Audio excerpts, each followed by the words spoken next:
Hey y'all, and welcome to Politibrawl. My name is Brian, and Jim Jordan doesn't just hit a home run, he hits a grand slam out of the park, going in enemy territory to CNN to tell them the truth that they just don't want to hear. There was also a montage played of Donald Trump doing something, talking about not knowing the dates of his marriage, confusing the names of world leaders. I wonder why, if the notion is that there is a double standard being placed on Donald Trump, isn't it true that there's also a double standard then for President Biden with respect to his mistakes? Why should the American people credit one versus the other if both make similar mistakes that have been played in that actual hearing? Laura, come on. I mean, there are three people who've run for president the last three cycles: Secretary Clinton, President Biden, and President Trump. All three have been accused of mishandling classified information. Only one is getting prosecuted. Hillary Clinton took a hammer to cell phones, took bleach bit to laptops and computers. I mean, you got to be kidding me. The idea that there's not a double standard and the Justice Department isn't going after President Trump, I think is laughable to disagree with that. Anybody can see it. First it was they spied on his campaign. Then it was the special counsel, $30 million, 19 lawyers, 40 FBI agents, Mueller's special counsel. They found nothing. Then it was impeachment. Then it was raid his home. Then it was Jack Smith's special counsel. Then it was the 14th Amendment, which was bogus. If you don't believe me, just look what the Supreme Court said, 9-0. I mean, and now it's this latest thing. I mean, come on, of course there's a double standard, and anybody with common sense can see it. And I think that's one of the key reasons why President Trump is ahead in every single poll, and Joe Biden's approval numbers are at, what, 35%. The behavior of Biden to speak with the investigators, to hand over documents and beyond, is very different than what the former President Donald Trump did. Does that not factor in at all for you, that there are key distinctions in how one doubled down and the other cooperated? That doesn't matter at all? The double standard is, you said it, careless behavior. That's how you said former FBI Director Comey characterized Secretary Clinton. Careless behavior, I'm not going to prosecute. With Joe Biden, it was, oh, he's a forgetful old man who might appear sympathetic to a jury. I'm not going to prosecute, even though he retained information and disclosed it to someone who wasn't allowed to get it. I'm not going to prosecute. But with President Trump, we're going to go after him because we don't think he cooperated enough. That's the allegation. That hasn't been proven. We got the final report from Robert Hur, and we know what took place there. There is definitely a double standard, and it goes against. And here's the other thing. This is the Justice Department prosecuting the president's political opponent. Joe Biden's Justice Department is going after the guy he's running against for president of the United States. That, to me, is also critically important, and I think the American people evaluate it that way as well. He's right. The American people evaluate it the exact same way, mainly because of what I call the bell curve meme. Okay, I don't call it that. That's been long before I ever got this channel off the ground. But at one point of the bell curve meme, someone says something very basic, very obvious. Then you keep on going up the IQ point, and then you get this midwit up here who says, no, that's not right. I'm actually correct. Here's a wall of text. And then you get to the other side of the IQ bell curve, and you're starting to get to the 140s. You're starting to get into your James Woods, and the person will say the exact same simple answer as the guy on the other side of the bell curve. Ultimately, what that means is the simplest answer is often right. That's the Occam's razor going on here. And what Jim Jordan does specifically, and I'll unpack all of this in a moment, but he basically lays out the timeline. Here's the timeline for Democrat wrongdoing, at least on the part of Hillary Clinton and Joe Biden, at least in the terms of classified documents. Then here's the entire timeline of the Trump lawfare that's been going on against him. And funny, right smack dab in the middle, the CNN host jumps on the one thing. She pounces on the one thing that she can actually attest to truthfully. Donald Trump was not cooperative with the process. Hey y'all, this is a shout out to my friends over at Colonial Medals Group, where CEO Paul Stone and his expert associates fully understand the gravity of our current situation and want to protect your wealth backed by gold, silver, and other precious metals. Folks, we are in an era of record inflation.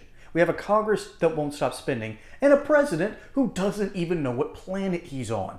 That's how bad the situation is, and that's why I'm partnering with Colonial Medals Group.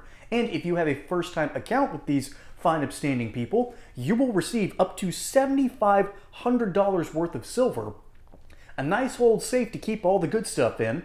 You will get Roth IRA accounts for free backed by gold and silver, and insurance and warranty on these items for 5 years, all for free. So call the number below or check out the link in the description and let CEO Paul Stone and his expert team help you now, because your wealth might evaporate before your very eyes. Protect your wealth, protect your family, protect your future with Colonial Medals Group today. Now, back to regularly scheduled programming. Why? Because he thought he had done nothing wrong, and the FBI and the archives didn't do their jobs enough to convince him that, no, we really need this stuff back. Here's the reason why. Ultimately, what happened is that Merrick Garland finally got fed up with the whole process, asked the Biden team, hey, can I go after him? Biden team says, absolutely. As a matter of fact, we probably should have told you to do this. So Merrick Garland tells the FBI, okay, raid Mar-a-Lago. And that's exactly what happens. They go in and raid his home. Now compare that to the Hillary Clinton, Joe Biden, even Mike Pence, and maybe Mike Johnson? I know Mike Pence for sure, one of the Mikes, all had a classified document problem, and they immediately thought, oh, I need to cooperate like this. Except that there was one really shady part about all of this. Make that two. Hillary Clinton has had a past of destroying evidence, not to mention, removing certain people from this planet. She took evidence, smashed it up with hammers, and then she wiped clean disk space and with using something called bleach bit, and then she made a joke about it weeks later. Wiped? Like what? With a cloth? Terrible Hillary Clinton. I know. It's a terrible impression. I can't do female voices that well. But you get my point.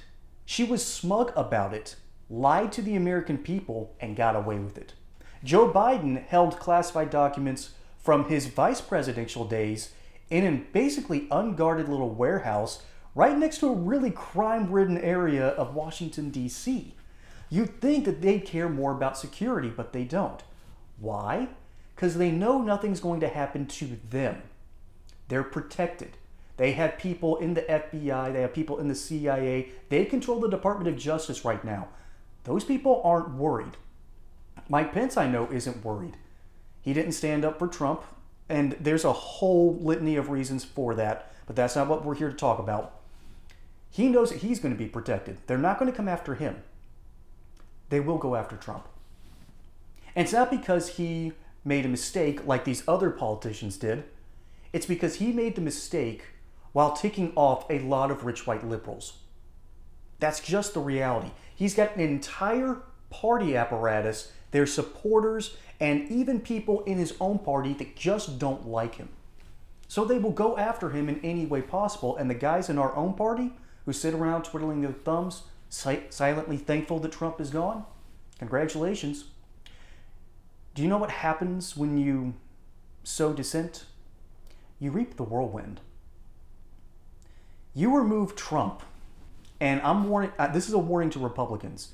Those who support the removal of Trump will not receive support in the next election cycle. You will be told to get out. Now, this isn't smart long term. I'm begging Republicans to not do this. But you are putting yourself in a position where you are making yourself unforgivable. I am begging you, please come to your senses, realize that Trump is our best shot. And then criticize him all you want after the election. Get your conscience back, rebuild your structure, fine, we'll hash it out in the 2028 primary. But this election is too important for squabbling. It's too important for people to put their hands in their pockets, shuffle their feet, and say, no, I'm not going to do anything. Our economy is at stake. Our education system needs reform. We have a crumbling infrastructure. And the Joe Biden bills that have been passed have done little to address that. Their biggest win was the CHIPS Act. You know what the CHIPS Act is really there for? It's to protect our supercomputers when China eventually invades Taiwan.